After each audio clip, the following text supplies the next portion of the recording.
कृष्णस्यासीत् सखा कश्चित् ब्राह्मणो ब्रह्मवित्तमः विरक्तः इंद्रियार्थेषु प्रशांतात्मा जितेंद्रियः। एक ब्राह्मण है जो भगवान के मित्र हैं। जाति से ब्राह्मण है भृगुवंशी भार्गव ब्राह्मण। नाम है सुदामा। सुदामा जी जो हैं बड़ी दीनहीन दशा के हैं। भिक्षावृत्ति करके अपने उदर की पूर्ति करते हैं, अपने परिवार का पालन पोषण करते हैं।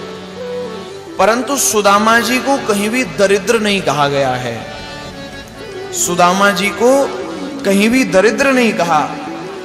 सुखदेव जी ने तो इतनी उपाधियां लगाई हैं सुदामा जी के लिए कि ब्राह्मणों ब्रह्मवित्तम, ब्राह्मण है, ब्रह्मवित्तम है, ब्रह्म को जानने वाले हैं। विरक्तः इंद्रियार्थेषु, विरक्त हैं बिल्कुल इंद्रियों से। प्रशांत आत्मा, प्रसन्न रहने वाले और जितेंद्रिय। ऐसी उपाधि लगाई है सुदामा जी के लिए। शायद इतनी उपाधि किसी के लिए लगाई हो। सुदामा जी जो है संतोषी प्रकृति के महात्मा हैं। किसी से कुछ मांगते नहीं, अगर कुछ मिल जाता है उसी को ग्रहण कर लेते हैं। दरिद्र कौन है? दरिद्र निर्धन व्यक्ति के लिए दरिद्र नहीं कहा। दरिद्र वो है जिसके हृदय में संतोष नहीं है, जिसके पास में अपार संपत्ति है फिर भी उसके पास में संतोष नहीं। और मिल जाए और मिल जाए ऐसा सोचता रहे, वो दरिद्र है। श्रीमद् भागवत के महात्म्य में भी आपको बताया, सकल भुवन मध्य निर्धनास्ते विधन्या निवसत हृदय येषाम श्री हरेर भक्ति रेखा। सारे भुवनों के मध्य में निर्धन ही धनवान ही नहीं, निर्धन व्यक्ति भी धन है जिसके हृदय में भगवान की भक्ति निवास करती है।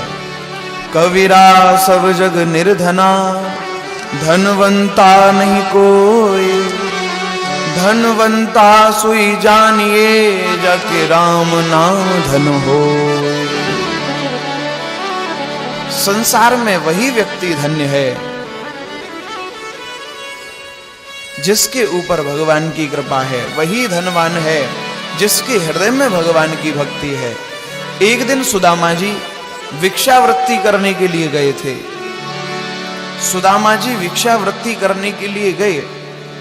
पीछे से उनकी कुटिया पर एक महात्मा आए और महात्मा उनकी पत्नी से कहते हैं, माता भिक्षाम देहि, माता आप मुझ को भिक्षा दो। माता बोली, हा हा पथिकी सुवाक्य निष्फल। हे पथिक, आपके मुख को वाक्य तो निष्फल गयो। ब्राह्मण बोले, कस्मात् ब्रूहि, या को कहा कारण है? ब्राह्मणी बोली, प्रसूतमेव भवता काल क्रिया वर्तते, मैं अभी प्रसूता हूं, या लिए मैं आपको भिक्षा नहीं दे सकूं। पर संत बोले, मासे शुद्ध्यति वानिवा, प्रसूता की शुद्धि तो 1 मास में है जाए और आप मुझ को प्रसूता जैसी लग नहीं रही हो। ब्राह्मणी बोली, त्रोपभूत मृत्युम बिना, मेरी शुद्धि तो जीवन पर्यंत ही होगी, मेरे मरवे के बाद ही होगी, ऐसी प्रसूता हूं। ब्राह्मण बोले, कौ जातक है, ऐसो आपके यहां कौन जातक उत्पन्न भयो है? ब्राह्मणी कहवे, कि मम सर्ववित्त हरो दारिद्र नामह सुतः, मेरे यहाँ एक दरिद्र नाम के पुत्र ने जन्म लियो है और वाने मेरे सर्वस्व को हरण कर लियो। ब्राह्मण बोले, देखो ब्राह्मणी, अभी आपको पता नहीं है आपके पति के मित्र कौन हैं। आपके पति के मित्र हैं श्री कृष्णचंद्र द्वारिकानाथ। अगर एक बार आपके पति उनके सन्मुख चले गए ना तो आपके सब दुख दूर रह जाएंगे। क्योंकि ज्ञानी होना चाहो तो गंगा स्नान करो, ध्यानी होना चाहो तो धर्म को बढ़ाइए, जीने को चाहो तो जीवों पर दया करो और योगी होना चाहो तो इंद्रिय वश लाइए। भागने को चाहो तो भागो बुरे कर्मों से, गाने को चाहो तो गोविंद गुण गाइए, नाचने को चाहो तो नाचो रघुनाथ आगे, और आने को चाहो श्री कृष्ण शरण आइए, श्री कृष्ण की शरण में भेजिए। ब्राह्मणी बोली ठीक है। संत चले गए। सुदामा जी महाराज भिक्षा लेकर के आए। ब्राह्मणी बोली कि प्राणनाथ, आज हमारे द्वारे पे एक महात्मा आए और महात्मा ने एक बात कही। महात्मा ने कही कि आपके पति के मित्र हैं श्री कृष्णचंद्र द्वारिकानाथ। कहा ये सत्य है, आपके भी मित्र हैं? सुदामा जी बोले हाँ, मित्र तो हैं। हमने और उनने एक ही साथ में विद्या अध्ययन कियो है। तो बोली कि आप एक बार उनके पास में जाओ ना। अगर आप जाओगे ना तो आपके सब दुख दूर हो जाएंगे, क्योंकि लोचन कमल दुख मोचन तिलक भाल, श्रवणन में कुंडल और मुकुट धरे माथ हैं, ओढ़े पीत वसन गले सोहे बैजंती माल, शंख चक्र गदा और पद्म लिए हाथ हैं। कहत निरुत्तम गुरु शांतिपन के यहाँ, और आपहु कहत पढ़े एक साथ हैं। द्वारिका गए दुख दारिद हरेंगे पिया, वे द्वारिका के नाथ हम अनाथन के नाथ हैं। आप एक बार जाओ तो सही। सुदामा जी बोले देखो, वे राजा हैं और हमारे मित्र भी हैं, परंतु मित्र के पास कबहू धन की याचनाते नहीं जाना चाहिए। कछु धन मिल जाए या भावते मित्र के पास नहीं जाना चाहिए। ते तो कही बात नीकी सुन बात हित ही की, यह रीत मित्र ही की नित प्रीत सरसाइए।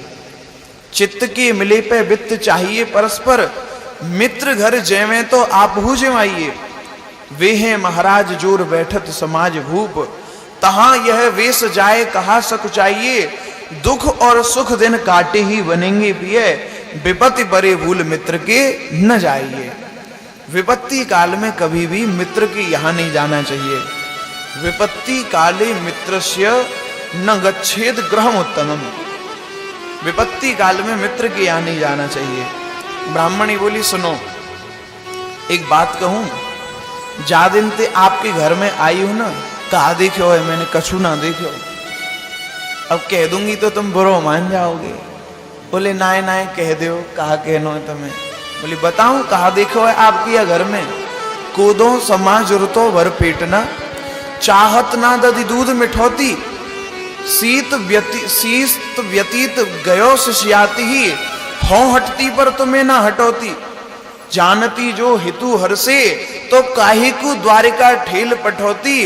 या घरते कबहू न गयो पिए, टूटो तयो और फूटी कठौती। याद नाते आयु या घर में कहा देखो, एक तो टूटो सो तयो और एक फूटी सी कठौती। सुदामा जी हास्य परिहास में बोले एक बात कहूं, देखो जब हम विद्या काल में पढ़ते तो हमने नीति में एक श्लोक पढ़ो।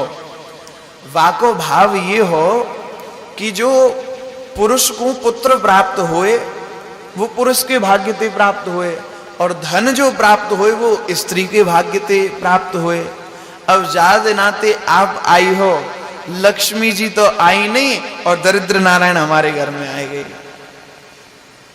अब ब्राह्मणी बोली कि हाँ, जब मैं ना आई बातें पहले तो तुम्हारी बड़ी मील फैक्ट्री कारखाने चले हैं। बोले नहीं, मील फैक्ट्री तो नहीं, परंतु हमारे हृदय में संतोष हते हो। अब तुम्हारे लिए और परिवार के लिए भिक्षा करवे जानो पड़े। देखो ब्राह्मणी, मैं शिक्षक हूं सगरे जग को, त्रिया मुंह को कहा तू देत है शिक्षा। जे तप कर तप लोक सिधारत, संपत्ति की तिनके नहीं इच्छा। मेरे हिय हरि के पद पंकज, 12,000 ले देत परीक्षा। अरे औरन को धन चाहिए बावरी, ब्राह्मण को धन केवल भिक्षा। ब्राह्मण के 6 कर्म हैं, विद्या पढ़नो, विद्या पढ़ानो, यज्ञ करनो, यज्ञ करानो, दान लेनो और दान देनो। ब्राह्मणी बोली देखो, दानी बड़ी तिहु लोकन में, जग जीवत नाम सदा तिनको ले। दीनन की सुध लेत भली विद, शुद्ध करो प्रियो मेरो मतो ले। दीन दयाल के द्वार न जात, और के द्वार पे दीन हुए डोले। श्री यदुनाथ से जाके हेतु, जो तिहुपन में कन मांगत डोले। आपको द्वारिका नाथ के दर पे जाएवी में संकोच है रहे हो, लज्जा आ रही है, परंतु आप दर दर पे इन संसारी लोगन के यहां जाओ तब आपको लज्जा नहीं आवे। सुदामा जी बोले, ब्राह्मणी तुमने तो रट जैसी लगा ली है, द्वारिका जाहो जो, द्वारिका जाहो जो, 8 याम यही रट तेरे, हा धन लागी रहे रट, सोवत जागत सांझ सवेरे। तुमको पतो नहीं है वहां द्वार खड़े प्रभु के छड़िया, कोई भूपत जान न पावत नियरे, अरे पान सुपारी को देख विचार के, भेंट को चारण चामर मेरे। मैं चले तो जाऊं, परंतु वहां बड़े बड़े राजा जाऊं, मैं बड़ी बड़ी भेंट लेके मैं जाऊंगा तो कहा लेके जाऊंगा, 4 चामर नहीं है हमारे पास। ब्राह्मणी बोली, मैं लेके आऊं चावल। ब्राह्मणी गई सेठानी के यहाँ, सेठानी ते बोली, सेठानी आप थोड़े से चावल हमको दे दो, मेरे जो पति हैं वे द्वारिकापुरी जा रहे हैं, द्वारिका नाथ के पास। सेठानी बोली, पहले तो तुमने चावल ले लिए, वो तो लाए के दिए नहीं, अब और ले भी आई गई, अब नहीं दूंगी। फिर सेठानी ने विचार किया कि यहाँ पे आई है तो कुछ काम ही करवा लो।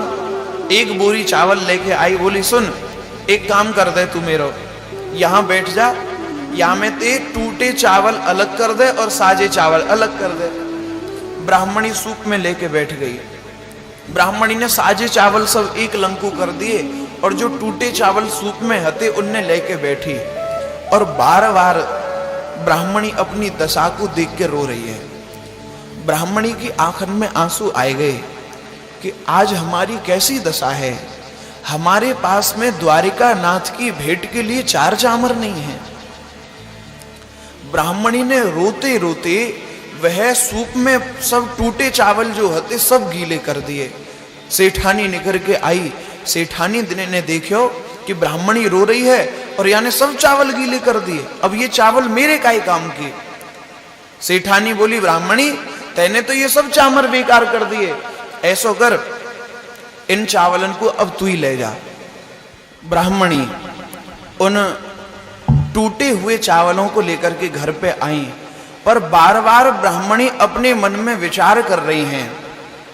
बार बार ब्राह्मणी ये सोच रही हैं कि मेरे पति जो हैं वो संकोची स्वभाव के हैं, वे द्वारिका नाथ ते जाए के नहीं कहेंगे कि हमारी दशा ऐसी है। तो ब्राह्मणी जो थी बड़ी बुद्धिमान थी।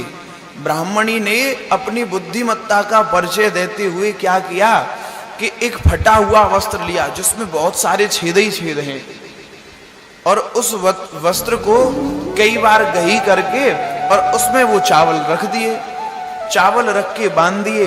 ब्राह्मणी विचार कर रही हैं कि जब द्वारिका नाथ इस वस्त्र को और पोटली को देखेंगे तो वो कहेंगे अपने मन में कि जिसके पास में चावलों को बांधने के लिए वस्त्र नहीं है उनकी कैसी दशा होगी, वे समझ जाएंगे। ऐसा नहीं कि माताएं बुद्धिमान नहीं होती, माताएं बड़ी बुद्धिमान होती हैं। एक बुढ़िया मैया थी, बुढ़िया मैया ने ब्रह्मा जी की तपस्या की और तपस्या करके क्या कहा कि मुझे वरदान दीजिए। बोले मांगो वरदान। अब बुढ़िया मैया ने वरदानों की लाइन लगा दी। पहले तो बोली एक तो मुझे ये वरदान दो कि मुझे लंबी आयु मिल जाए, दूसरा ये वरदान दो कि मैं कई 100 वर्ष तक जीऊं, कई 100 वर्ष तक जीऊं और मेरे यहाँ खूब धन धान्य हो जाए, राजाओं की जैसे मेरे ठाट बाट हो जाए। और एक ये वरदान दो मुझे कि मेरे छोरा पे और कोई बालक है जाए हैं, और एक ये आशीर्वाद दो मेरी जो रोशनी है ना ये थोड़ी आंखन की कमजोर रह गई है और रोशनी बढ़ जाए मेरी आंखन की। ब्रह्मा जी बोले देखो तुमने एक बार तपस्या करी है तो एक ही वरदान मिलेगा, या लिए एक वरदान मांगो जो मांगना है। अब बुढ़िया मैया ने बड़ो दिमाग लगायो और दिमाग लगा के बोली अच्छा एक दोगे तो एक ही दे दो, एक ही मांग लो। बोले हाँ एक मांगो। तो अब देखो कितनी चतुराई से मांग रही है। बुढ़िया मैया कह रही है कि ब्रह्मा जी मैं अपने नाती के नाती को हाथी पे बैठ के सोने के कटोरा में मेवाते बनी खीर चांदी की चम्मच थे अपने हाथन ते अपने नाती के नाती को खाते हुए आंखन ते देखूं। अब देखो एक ही में सब वरदान आ गए कि नहीं? नाती के नाती को हाथी पे बैठ के, नाती के नाती को भाई उम्र मिल गई लंबी नाती की नाती को, और देखेगी तो आंखें भी मिल गई हैं, और हाथी पे बैठ के सोने के कटोरा में मेवा से बनी खीर चांदी की चम्मच से कोई साधारण व्यक्ति तो खिलाएगा नहीं, कोई बढ़िया जिसके पास में धन होगा वही तो खिलाएगा, तो धन भी मिल गया, सब आ गए एक ही में। ऐसी बुद्धिमान, ऐसा ही दिमाग लगाया ब्राह्मणी ने कि वस्त्र को देखेंगे द्वारिका नाथ तो वे समझ जाएंगे हमारी दशा। सुदामा जी मन में विचार कर रहे हैं कि धन की तो मेरे हृदय में कामना नहीं, परंतु मुकु द्वारिका नाथ के दर्शन है जाएंगे। अयम ही परमो लाभ उत्तम श्लोक दर्शनम, भगवान द्वारिका नाथ के मुकु दर्शन होंगे। सुदामा जी महाराज चल पड़े। चलते चलते सुदामा जी के पावन में बहुत कांटे लगे, सुदामा जी के पावन में छाले है गए। थक के सुदामा जी एक वृक्ष के नीचे सोए गए। भगवान ने अपने मन में विचार किया कि मेरो मित्र सुदामा मोती मिलवे के लिए आए रहे हो, ऐसे तो वाकु आए हुए में बहुत देर है जाएगी, तो अपनी योग माया को आदेश दे दियो कि हे योग शक्ति प्रवीण तुम कहूं बात चित लाए, मित्र हमारो गेल में ताकू लाव लेवाए। हे योग माए, मेरा मित्र सुदामा मोती मिलवे के लिए द्वारकापुरी आए रहे है, मार्ग में वाकु निद्रा आई गई तो वह एक श्याम तमाल के वृक्ष के नीचे सोए रहे है, वाकु द्वारिका की प्रथम ड्योड़ीन पे पहुंचाए दो। योग माया ने सुदामा जी महाराज को द्वारिका की प्रथम ड्योड़ियों पर पहुंचा दिया। अब जब सुदामा जी की आंखें खुली तो सुदामा जी देख रहे हैं कि बड़े बड़े सोने के महल उनको दिखाई दे रहे हैं, बड़े बड़े भवन उनको दिखाई दे रहे हैं। अब सुदामा जी सोच रहे हैं मन में, ऐसा लगता है जिस वृक्ष के नीचे मैं सोया था वहां कोई जीव जंतु मुझे खा गया, अब मैं स्वर्ग में आ गया, मैं स्वप्न ही देखत हूं कि जगयो, चित चिंतित सो न लहे विश्राम है, वह श्याम तमाल की छाह कहां गई, सोयो हत्यो वह दिखे न ठाम है। मैंने स्वर्ग सुनो अति सुंदर लोक, किधो वही नैना अभिराम है, मेरे आंखन में चकचौंधी सी लागत, ये कौन नरेश के सोने के धाम है। क्या ये स्वर्ग है या किसी का नगर है? द्वारपालों से पूछा कि भैया ये कौन सा नगर है? द्वारपाल बोले कि भैया ये द्वारिकापुरी है। द्वारिकापुरी? अरे मैं द्वारिकापुरी में कैसे आए गए? बोले भैया ये द्वारिकापुरी है तो ये बताओ मेरे यहाँ मित्र रहे मुझको कहाँ मिलेंगे? बोले कौन है आपके मित्र? सुदामा जी बोले जो यहाँ के राजा है ना द्वारिका नाथ, वे मेरे मित्र। द्वारपाल बोले प्रभु आप ये कैसी बात कर रहे हैं? मित्रता और शत्रुता समान वालों में होती है, एक समान जो होते हैं। अब देखो आप कहां और वे कहां राजा, आपकी मित्रता कैसे हो गई? सुदामा जी बोले भैया वे मेरे नहीं हैं, सबके मित्र हैं। नाम है कृष्ण बसेधो कहां, नहीं जानत हो ये बात विचित्र है, चित्र है वाको मेरी अखियान में पुनीत है, पावन है सो पुनीत पवित्र है। तीनों लोक को ठाकुर श्याम वेद न जानत जाके चरित्र है, भक्त को वत्सल दीन को बंधु, वह मेरो नहीं सब जगत को मित्र है। ये सबके मित्र हैं भैया। हम एक ही पाठशाला में पढ़े, वहां हमारी मित्रता भई, फिर वे तो राजा है गए और हम ऐसे ही रह गए। यहां श्रीमद् भागवत में तो ऐसा वर्णन है कि किसी के लिए कोई रोक टोक नहीं थी भगवान के महल में जाने के लिए। स्त्री, ब्राह्मण और संत बिना किसी रोक टोक के भगवान के शयन कक्ष तक जा सकते थे, उनके लिए कोई रोक टोक नहीं थी। पर यहाँ भक्तों का भाव ऐसा है कि जब सुदामा जी आगे बढ़े तो द्वारपालों ने उन्हें रोक दिया कि आप अपना परिचय दीजिए, आप कौन हैं? आप अपना परिचय देंगे, हम द्वारिका नाथ को बताएंगे और द्वारिका नाथ की जब आज्ञा होगी तब हम आपको बुला लेंगे। तो सुदामा जी ने अपना परिचय दे दिया। द्वारपाल कहते हैं कि प्रभु द्वार पर एक दीनहीन दशा के ब्राह्मण खड़े हुए हैं।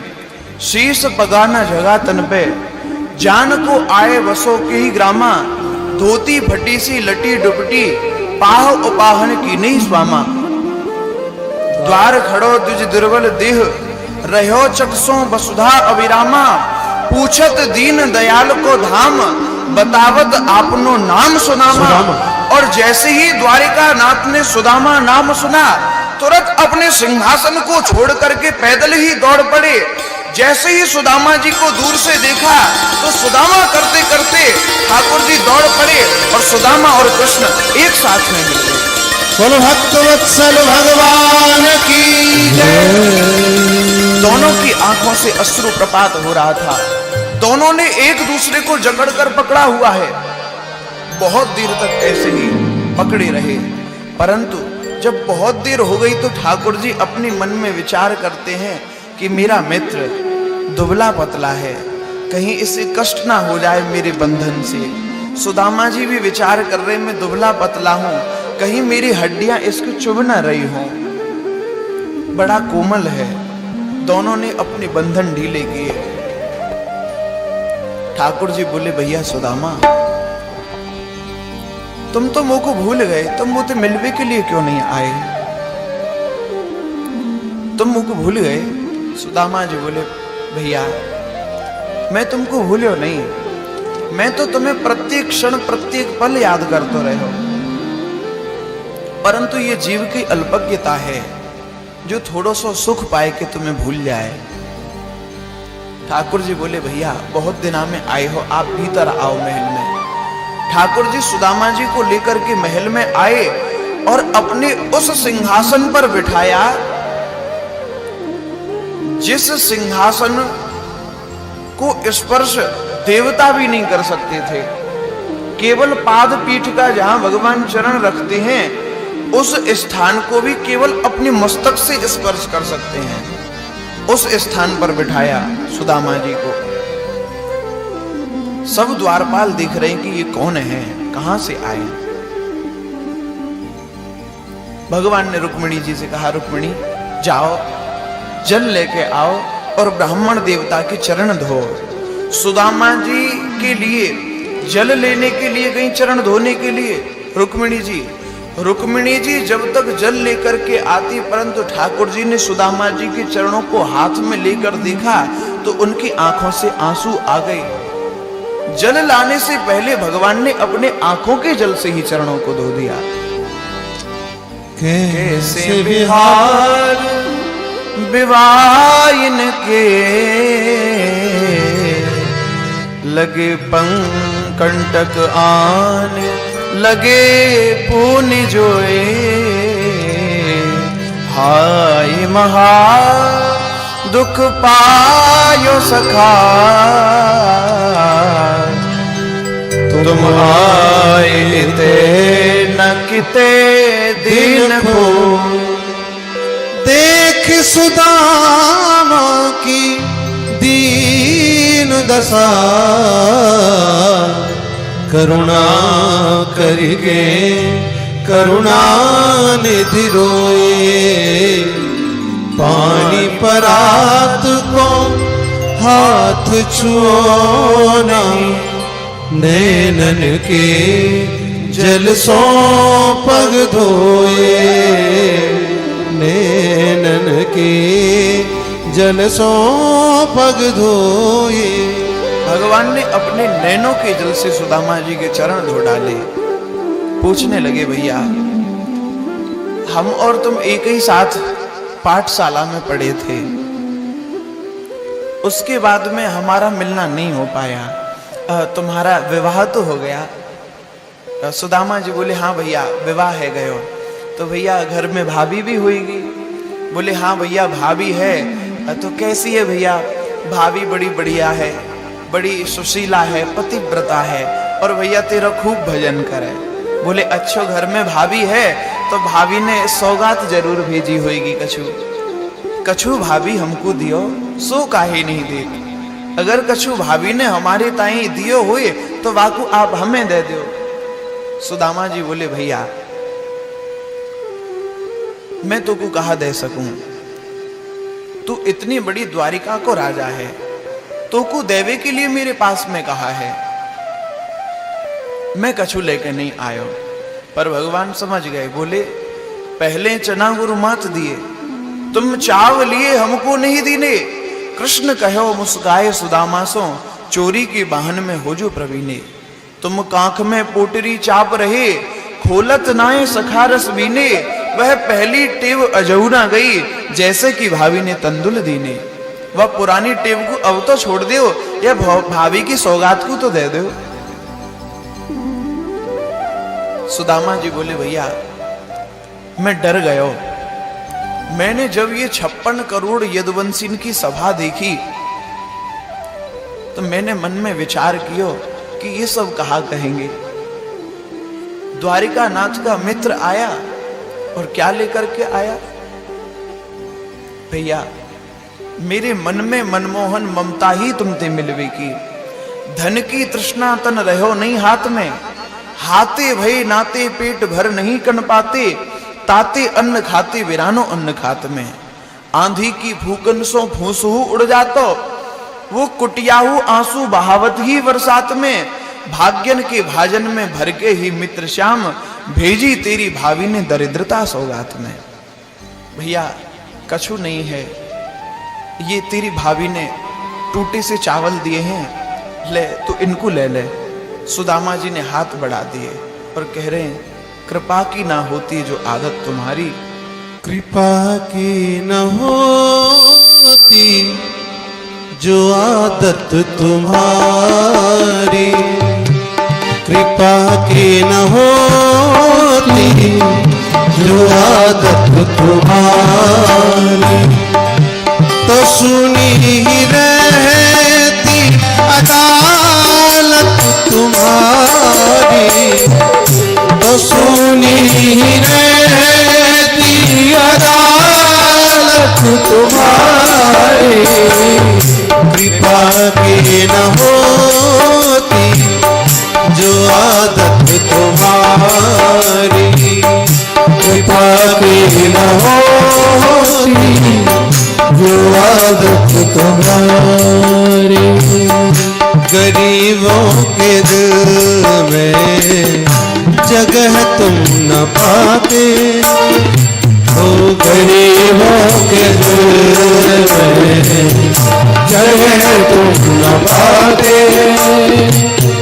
तो किस दिल में होती हिफाजत तुम्हारी। तो किस दिल में होती हिफाजत तुम्हारी। तो सुनी ही रहती अदालत तुम्हारी। कृपा की न होती जो आदत तुम्हारी। कृपा की न होती जो आदत तुम्हारी।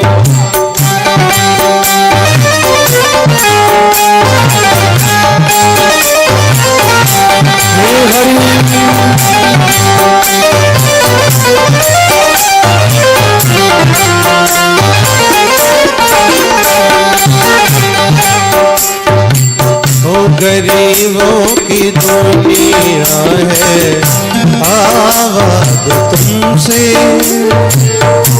गरीबों की दुनिया है आबाद तुमसे, और गरीबों से है बादशाहत तुम्हारी। गरीबों से है बादशाहत तुम्हारी। तो सुनी ही रहती अदालत तुम्हारी। कृपा की न होती जो आदत तुम्हारी। कृपा की न होती जो आदत तुम्हारी।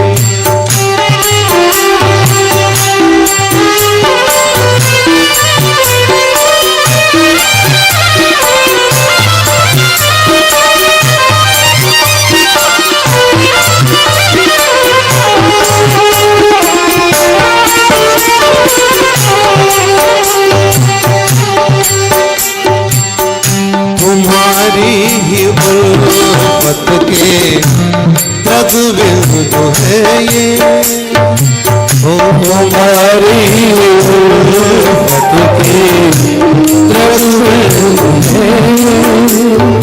अब तुम्हें सौंपते हैं अमानत तुम्हारी, तुम्हें सौंपते हैं अमानत तुम्हारी।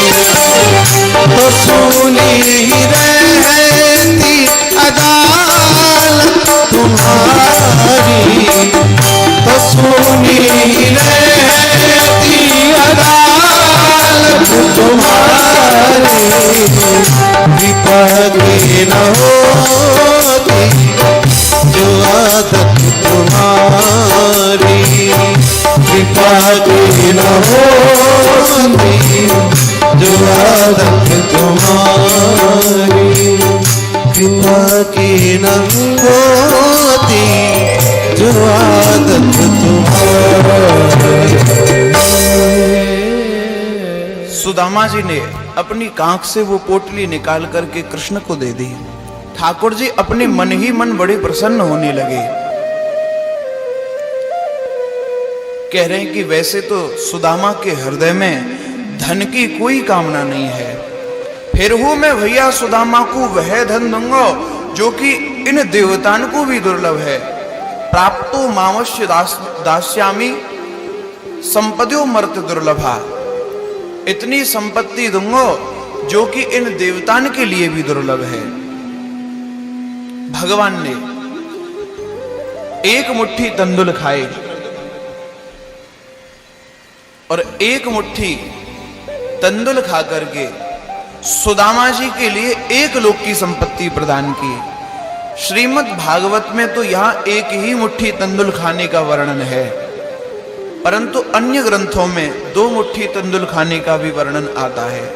सुदामा जी ने दूसरी मुट्ठी तंदुल खाया, दूसरी मुट्ठी खा करके सुदामा जी के लिए 2 लोक की संपत्ति दे दी। तीसरी मुट्ठी जैसे भरी ही थी, इतने में रुक्मिणी जी ने हाथ पकड़ लिया। तीजी मुट्ठी भरत ही रुक्मिणी पकड़ी बाह, ऐसी कहा तुमको भैया संपत्ति की अनचाह। प्राणनाथ, आप ये क्या कर रहे हैं? आप तीनों लोकों की संपत्ति इस ब्राह्मण के लिए दे देंगे तो हम कहां जाकर के रहेंगे? प्रभु, आप जानते नहीं हैं ये कौन है? ये वही रघुवंशी ब्राह्मण है। हे नाथ, क्या करने लगे? मैं हूं विकल अति शोक में। हे कृपानिध, बतलाइए हम जाकर रहेंगे किस लोक में? 2 मुट्ठी में दे दिए, 2 लोक दुखिया जान के, तीसरे में क्या बचेगा सिवाय अपने प्राण के? तुम राव की ना रंक को खुद रंक होना चाहते, अपने ही हाथों से निज कीर्ति खोना चाहते। मत आइए इस विप्र के छल में, कछु मान लीजिए बात को, चिन्ह उर में देख लीजिए भृगुमुनि की लात को। आपको पता नहीं है ये वही भृगुवंशी ब्राह्मण है जिनने आपके छाती में लात मारी थी। ठाकुर जी बोले, हाँ, ये वही भृगुवंशी ब्राह्मण है जिनने की आपकी लग्न पत्र का कुंडन पुरते मुंह को यहां लाए के दई। इन्हीं के कारण आज तुम यहां द्वारकापुरी में पटरानी बनी बैठी हो, नहीं तो ले जातो वो शिशुपाल और फिर डोलती मां के संग पहाड़न में खिन्नी खाती वही। ऐसे नहीं कहो करें। देखो ये ब्राह्मण है और ब्राह्मणन की सेवा तो बड़े भाग्य से मिले। जाओ और इनके लिए सुंदर सुंदर पाक पकवान बनाए के लाओ। क्यों रस में विश्वाम कियो, मोए खान ना दियो एक और भंका। ब्राह्मण को त्रैलोक जो देत हो, तेने करी अपने मन शंका। भामिनी मोई जमाई भली विध, कौन रहो जग में नररंका। लोग कहें हरि मित्र दुखी, हमसो ना सहो ये जाए कलंका। रुक्मिणी जी सुंदर सुंदर पकवान बनाने के लिए गई। भक्तजनों, यहां एक विचार करने की बात है। आपने वो कथा तो सुनी होगी कि बाल्यकाल में सुदामा जी और ठाकुर जी विद्या अध्ययन करते थे। दोनों पाठ भूल गए। दोनों को कह दिया कि तुम्हारे लिए यही दंड है कि तुम वन में जाकर के समिधा लेकर के आओ। 2 मुट्ठी चावल वो चने दे दिए खाने के लिए गुरु माता ने। वहां पर ठाकुर जी तो लकड़ी काटने के लिए चले गए। सुदामा जी को भूख लगी तो उन्होंने अपने बटके चना खाए और ठाकुर जी के भी बटके चने खा लिए। और गुरुदेव के मुख से एक वाक्य निकल गया, भाग्य काहू को खाएगे यही मिलेगी सीख, और होए दरिद्री आजती घर घर मांगे भीख। तो क्या सुदामा जैसा ब्राह्मण ऐसा कार्य कर सकता है, जिसके लिए सुखदेव जी ने ऐसी ऐसी उपाधियां लगाई? ब्राह्मणों ब्रह्मवित्तम विरक्त इंद्रियार्थेषु, जो इंद्रियों से विरक्त हैं, ब्रह्म को जानने वाले हैं, ऐसे सुदामा जी ऐसा पाप कर सकते हैं? नहीं। इसके पीछे एक कथा आती है। एक बार संदीपनी मुनि, उन्होंने समष्टि भंडारा किया। समष्टि भंडारे का अर्थ है सबको बुलाया, सब संत मुनियों को, सब आए वहां पर भोजन करने के लिए। पहली पंगत जो हुई, अब स्थान शेष नहीं था, तो सुदामा जी से कह दिया गुरुदेव ने कि सुदामा तुम बाहर खड़े हो जाना, अगर कोई आए तो उसे बाहर ही रोक देना। सुदामा जी खड़े हो गए, जो कोई आता उसे बाहर बिठा देते। इतने में दुर्वासा मुनि आए। दुर्वासा मुनि आए और दुर्वासा मुनि कहते हैं कि मुझे अंदर जाने दो, पर सुदामा जी हाथ जोड़ करके बोले, देखिए भगवान, अभी अंदर स्थान नहीं है, पंगत शुरू हो गई है, भोजन भी प्रारंभ हो गया है, इसलिए आप कुछ देर यहां बैठिए। बोले नहीं, मैं सबका उच्छिष्ट खाऊंगा, मैं बाद में खाऊंगा, नहीं मुझे अभी जाना है। बोले आपको ज्यादा भूख लगी है तो अभी रुकिए। सुदामा जी दौड़ करके रसोई में गए और वहां से 2 मुट्ठी चने लेकर के आ गए। चने लेकर के आए सुदामा जी और दे दिए कि प्रभु ये आप चने खा लीजिए, आपकी भूख शांत हो जाएगी। दुर्वासा मुनि बोले कि ये चने खाऊंगा मैं? इन चनों को जो भी खाएगा वो दरिद्री हो जाएगा, ये दरिद्रियों का भोजन है, ऐसा शाप दे दिया चनों के लिए। वो पोटली सुदामा जी ने वहीं बोरी पर जाकर के डाल दी। गुरुजी ने कह दिया कि सुदामा जल्दी आओ, पत्तल उठानी है। सुदामा जी पत्तल उठाने में लग गए। अगले दिन की बात, अगले दिन ऐसा ही हुआ कि पाठ भूल गए कृष्ण और सुदामा। वन में जाएंगे तो कुछ खाने के लिए चाहिए। गुरु माता ने चने दिए। कौन से? वही पोटली जो सुदामा जी ने बांधी थी, और दुर्वासा जी ने कह दिया कि इन चनों को जो खाएगा वो दरिद्री हो जाएगा।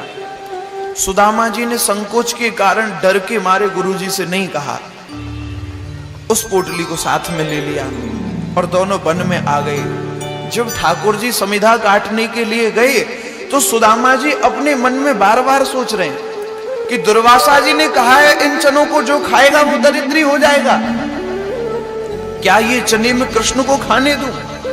बार बार अपने मन में विचार किया कि भले ही मैं दरिद्री हो जाऊं, परंतु मेरा मित्र कृष्ण दरिद्री नहीं होना चाहिए। अगर कृष्ण दरिद्री हो गया तो ये सारा संसार दरिद्री हो जाएगा। इसलिए सुदामा जी ने वो सारे चने स्वयं ही पा लिए। ये था सुदामा जी का त्याग, इसलिए चने खाए। सज्जनों, आज भगवान ने सुदामा जी की दरिद्रता को दूर किया है। भगवान ने उन्हें एक गऊ दान की, सुदामा जी को एक गऊ दान की है। ठाकुर जी कहते हैं सुदामा जी से कि भैया आप यहां आए हैं तो यहां पर जितनी भी रानी पटरानियां हैं उन सबकी ये इच्छा है कि एक एक दिन आप सबके यहां रुके। बोले हाँ रुक जाएंगे, कौन सी बड़ी बात है, कितनी है सब? बोले ज्यादा नहीं है, 16,108 है। बोले 16,108? अगर एक एक दिन भी मैं सबके यहां रुका तो लगभग 43-44 वर्ष तो मुझे यहीं हो जाएंगे, और तब तक तो मेरी ब्राह्मणी राधे राधे हो जाएगी। तो बोले कन्हैया मैं तू ही को आशीर्वाद दे दूं, चिरायु भव कल्याण होए तेरो, तू को आशीर्वाद दे दियो, सबको लग जाएगा। सुदामा जी ने ठाकुर जी को ही दे दिया आशीर्वाद। सुदामा जी चल पड़े। सुदामा जी जब आए हैं अपने नगर के लिए तो वहां क्या देखा? सुदामा मंदिर देख डरे। यहां तो हती मेरी टूटी सी झोंपड़ी, कंचन कलश खड़े। यहां तो मेरी छोटी टूटी सी बूटी सी झोंपड़ी थी, पर यहां तो अब ये बड़े बड़े भवन दिखाई दे रहे हैं। द्वारपालों से पूछा कि भैया यहां एक झोंपड़ी थी, अब वो कहां गई? द्वारपाल बोले वो तो उखाड़ करके फेंक दी। फेंक दी? पर भैया देखो यहां एक मेरी ब्राह्मणी थी, वो कहां है? अरे वो जो ब्राह्मणी थी ना, वो तो अब यहाँ की महारानी है। अच्छा महारानी है तो उनसे जाकर के कहो कि ब्राह्मण देवता आए। अब द्वारपाल गए, ब्राह्मणी से कहा कि ब्राह्मण देवता आए। तो ब्राह्मणी ने कह दिया ब्राह्मण देवता आए तो भिक्षा डाल दो, भिक्षा डाल दो। द्वारपाल भिक्षा लेकर के आए, लीजिए महाराज। बोले अरे भैया भिक्षा वाले नहीं है, ब्राह्मणी से कहो कि सुदामा जी आए। द्वारपालों ने जैसे ही जाकर के कहा सुदामा जी आए, तो देखो कितनी पतिव्रता है उनकी पत्नी। अब तक उन्होंने अपना श्रृंगार नहीं किया, वस्त्र भी नहीं बदले, उसी फटी सी साड़ी में है। पर जैसे ही सुना कि मेरे सुदामा जी आ गए, तब उन्होंने बढ़िया नक्शे सिख तक अपना सुंदर श्रृंगार किया और श्रृंगार करके हाथ में आरती की थाली लेकर के आई हैं। सुदामा जी ने देखा ये तो कोई महारानी आ रही हैं, तो बगल से हो जाओ। सुदामा जी तो बगल से खड़े हो गए, पर जैसे ही वो आकर के प्रणाम करने लगी तो कहती है सुशीला तेरे अब दो दो चुटीला, तुम तो पूरी बदल गई, कितनी सुंदर लग रही हो। हाँ ये कैसे हुआ ये सब? सुशीला बोली सब द्वारिका नाथ की कृपा है। सुदामा जी बोले ये कृपा नहीं है, ये हमें विपत्ति दे दी है संपत्ति दे करके। जीव संपत्ति पा करके परमात्मा को भूल जाता है, भगवान को भूल जाता है, ये विपत्ति दे दी है हमें। द्वारिका नाथ का स्मरण किया। द्वारिका नाथ कहते हैं कि भैया तुम चिंता ना करो, ये जो संपत्ति दी है ना मैंने, ये संपत्ति तो मैंने भावी के लिए दी है, तुम्हें तो भजन ही करना है। और देखो जब तक इस गृहस्थ को अपनी मानोगे तब तक तो कष्ट होगा, अगर गृहस्थ को अपना मानोगे तब तक कष्ट होगा। इसे अपनी ना मान के भगवत वस्तु मान के इसका पालन करोगे तब तक बचे रहोगे, और नहीं तो फिर राधे राधे हैं। इसलिए गृहस्थ में रह करके हमें इसे अपना नहीं मानना चाहिए, जो भी सब कुछ है सब ठाकुर जी का है, ऐसे इस गृहस्थ का पालन करना चाहिए।